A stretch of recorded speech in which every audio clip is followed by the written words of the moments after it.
Dia 119, Juízes, capítulo 9, do versículo 22 ao capítulo 10, versículo 18. Abimeleque havia dominado sobre Israel durante 3 anos, quando Deus suscitou um espírito de aversão entre Abimeleque e os cidadãos de Siquém, que foram desleais com Abimeleque.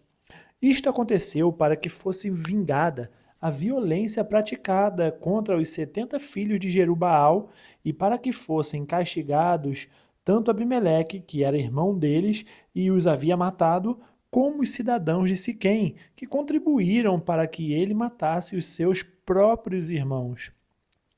Os cidadãos de Siquém puseram sobre os altos dos montes homens de emboscada contra Abimeleque, e eles assaltavam todos os que passavam pelo caminho perto deles. E Abimeleque foi informado disso. Gaal, filho de Ebede, veio com os seus irmãos e se estabeleceram em Siquém. E os cidadãos de Siquém confiaram nele, foram ao campo, cortaram os cachos das vinhas, pisaram as uvas, fizeram festas, foram à casa de seu Deus, comeram, beberam e amaldiçoaram Abimeleque. E Gaal, filho de Ebede, disse: Quem é Abimeleque e quem somos nós de Siquém para que o sirvamos? Não é ele filho de Jerubaal? E não é Zebul, o seu oficial? Seria melhor servir os homens de Amor, pai de Siquém. Mas nós, por que serviremos a ele? Quem dera estivesse este povo na minha mão. Eu expulsaria Abimeleque. Eu diria a Abimeleque: multiplique o seu exército e venha lutar. Quando Zebul, governador da cidade, ouviu as palavras de Gaal, filho de Ebede, ficou furioso e enviou secretamente mensageiros a Abimeleque, dizendo: Eis que Gaal, filho de Ebede, e seus irmãos vieram a Siquém e estão alvoroçando a cidade contra você. Levante-se de noite, você e o povo que estiver com você, e ponha-se de emboscada no campo. Levanta-se pela manhã ao sair o sol e ataque a cidade. Quando Gaal com a sua gente sair para atacar, faça com ele o que estiver ao seu alcance. Assim, Abimeleque se levantou de noite e todo o povo que estava com ele, e se puseram de emboscada contra Siquém em 4 grupos. Gaal, filho de Ebede, saiu e pôs-se à entrada do portão da cidade. Com isto, Abimeleque e todo o povo que estava com ele se levantaram das emboscadas. Gaal viu aquele povo e disse a Zebul: Veja, vem gente descendo do alto dos montes. Mas Zebul respondeu: Você está vendo as sombras dos montes. Elas se parecem com homens. Porém, Gaal tornou ainda a falar e disse: Veja, vem gente descendo bem na nossa frente, e uma tropa vem vindo do caminho do carvalho dos adivinhos. Então Zebul disse a Gaal: Onde ficaram agora as suas ameaças? Não foi você quem dizia: Quem é Abimeleque, para que o sirvamos? Não é este o povo que você desprezou? Pois sai agora e vá lutar contra ele. Gaal saiu à frente dos cidadãos de Siquém e lutou contra Abimeleque. Abimeleque perseguiu Gaal, que fugiu dele, e muitos feridos caíram até a entrada do portão da cidade. Abimeleque ficou em Arumá, e Zebul expulsou Gaal e seus irmãos para que não ficassem morando em Siquém. No dia seguinte, o povo de Siquém saiu ao campo, e Abimeleque foi avisado disto. Então ele reuniu os seus homens e os dividiu em 3 grupos, e os pôs de emboscada no campo. Quando Abimeleque viu que o povo saía da cidade, levantou-se contra eles e os atacou. Abimeleque e o grupo que estava com ele correram e tomaram posição junto à entrada da cidade, enquanto os 2 outros grupos atacaram todos os que estavam no campo e os destroçaram. Abimeleque lutou contra a cidade durante todo aquele dia. Tomou a cidade e matou o povo que nela havia. Arrasou a cidade e espalhou sal sobre a terra. Todos os cidadãos da torre de Siquém souberam disso e entraram na fortaleza, no templo de Elberite.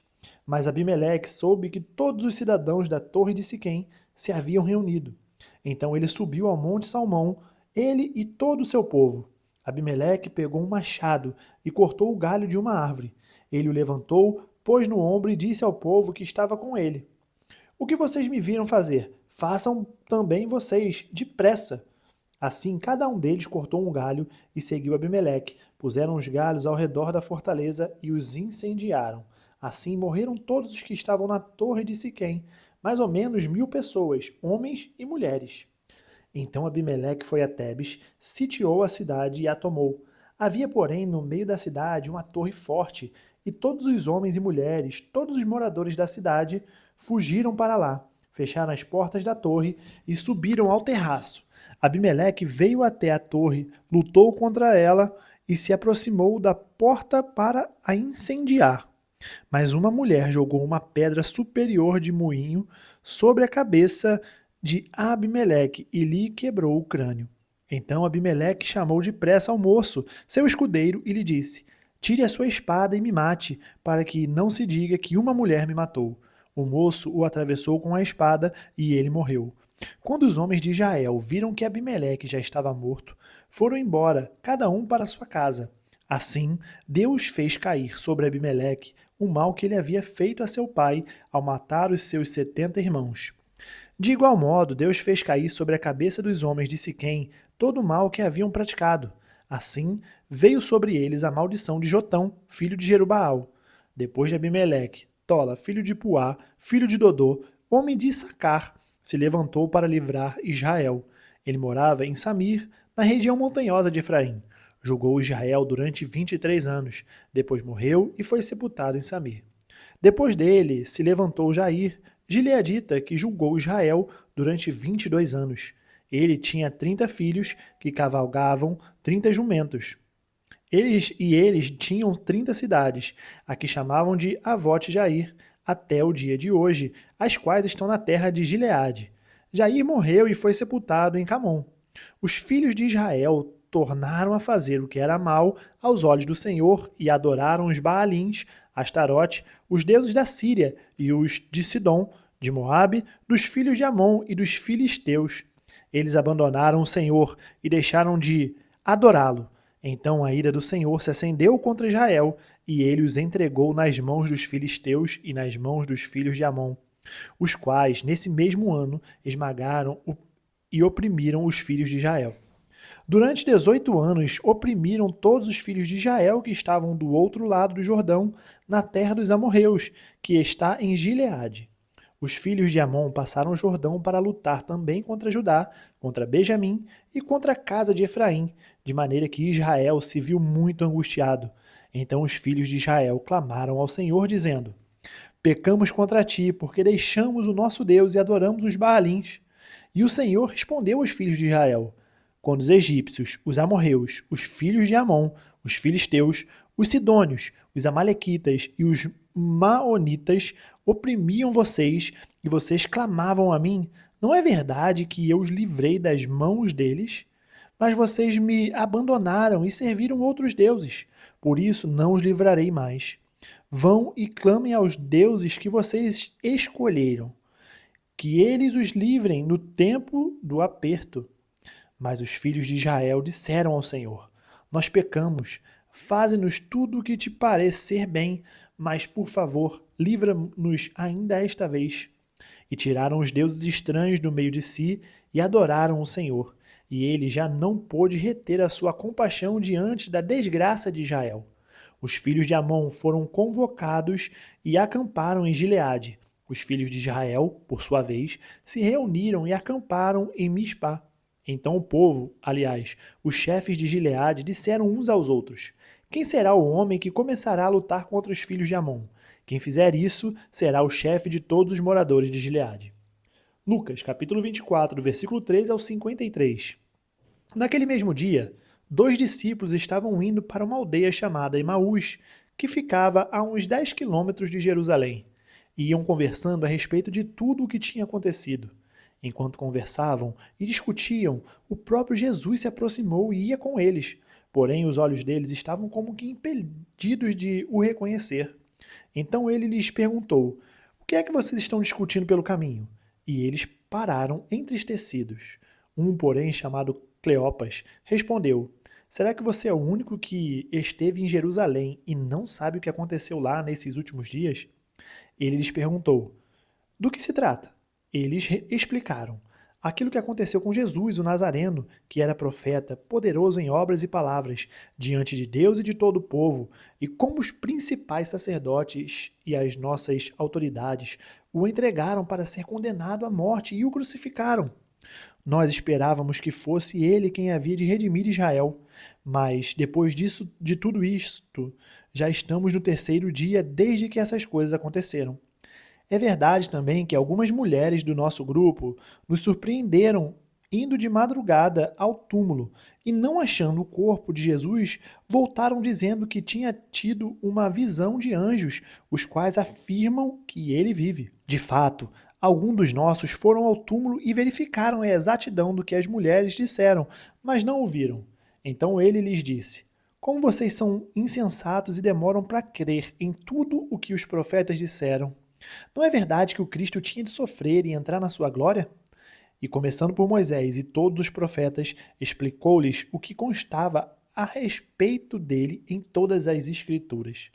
Quando se aproximavam da aldeia para onde iam, ele fez menção de passar adiante, mas eles o convenceram a ficar, dizendo: Fique conosco, porque é tarde e o dia já está chegando ao fim. E entrou para ficar com eles. E aconteceu que, quando estavam à mesa, ele pegou o pão e o abençoou, depois partiu o pão e deu a eles. Então os olhos deles se abriram e eles reconheceram Jesus, mas ele desapareceu da presença deles e disseram um ao outro: Não é verdade que o coração nos ardia no peito quando ele nos falava pelo caminho, quando nos explicava as Escrituras? E na mesma hora, levantando-se, voltaram para Jerusalém, onde acharam reunidos os 12 e outros com eles, os quais diziam: De fato, o Senhor ressuscitou e já apareceu a Simão. Então os dois contaram o que lhes tinha acontecido no caminho e como tinham reconhecido o Senhor no partir do pão. Falavam eles ainda estas coisas quando Jesus apareceu no meio deles e lhes disse: Que a paz esteja com vocês. Eles, porém, ficaram assustados e com medo, pensando que estavam vendo um espírito. Mas ele lhes disse: Por que vocês estão assustados e por que surgem dúvidas no coração de vocês? Vejam as minhas mãos e os meus pés, que sou eu mesmo. Toquem em mim e vejam que é verdade, porque um espírito não tem carne nem ossos, como vocês estão vendo que eu tenho. Dizendo isto, mostrou-lhe as mãos e os pés. E por não acreditarem, eles ainda, por causa da alegria e como estavam admirados, Jesus lhes disse: Vocês têm aqui alguma coisa para comer? Então lhe apresentaram um pedaço de peixe assado, e ele comeu na presença deles. A seguir, Jesus lhes disse: São estas as palavras que eu lhes falei, estando ainda com vocês.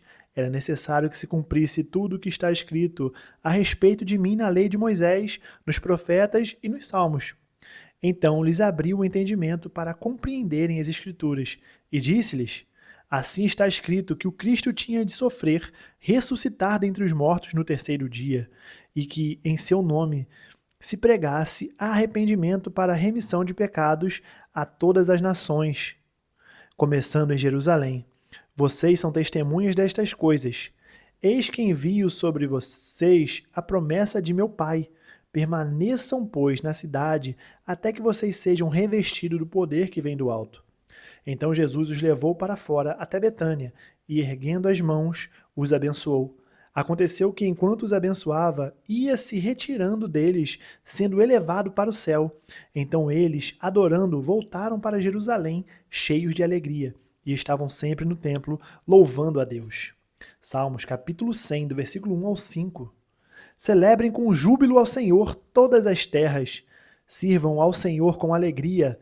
Apresentem-se diante dele com cântico. Saibam que o Senhor é Deus. Foi ele quem nos fez e dele somos. Somos o seu povo e rebanho do seu pastoreio. Entrem por suas portas com ações de graças e nos seus átrios com hinos de louvor. Rendam-lhe graças e bendigam o seu nome, porque o Senhor é bom e sua misericórdia dura para sempre, e de geração em geração a sua fidelidade. Provérbios capítulo 14, do versículo 11 ao 12. A casa dos ímpios será destruída, mas a tenda dos retos florescerá. Há caminho que ao ser humano parece direito, mas o fim dele é caminho de morte. Terminamos o dia 119, nós nos vemos amanhã no dia 120. Até mais.